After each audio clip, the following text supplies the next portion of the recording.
తిరుపతి సమీపంలోని వికృతమాలలో వెలిసిన సంతాన సంపద వెంకటేశ్వర స్వామి ఆలయంలో వైకుంఠ ద్వార దర్శనాలు కొనసాగుతున్నాయి. భారీ ఎత్తున భక్తులు పాల్గొని స్వామివారిని దర్శించుకుంటున్నారు. దీంతో ఆలయ ప్రాంగణం గోవింద నామస్మరణతో మారుమ్రోగుతోంది.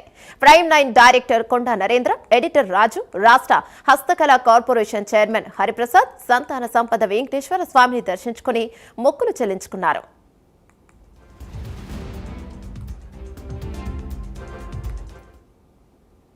తెలుగు రాష్ట్ర ప్రజలకు వైకుంఠ ఏకాదశి శుభాకాంక్షలు. ఆ దేవదేవుడు వెంకటేశ్వర స్వామి అందరికీ దీవించాలని మనస్ఫూర్తిగా కోరుకుంటున్నాం.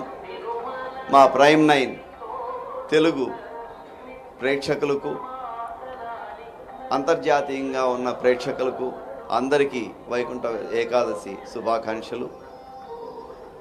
ఈరోజు ప్రొద్దున దేవుని దయతో శ్రీ వెంకటేశ్వర స్వామిని తిరుమలలో దర్శనం చేసుకోవడము జరిగింది.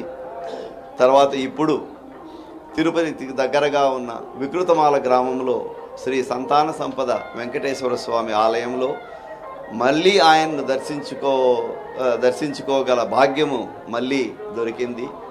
ఈ సందర్భంగా ముక్కోటి ఏకాదశి, వైకుంఠ ఏకాదశి అందరికీ శుభాకాంక్షలు. దేవుణ్ణి దీవించాలని, అందరినీ దీవించాలని ప్రార్థిస్తున్నాం. ఉభయ తెలుగు రాష్ట్ర ప్రజలకు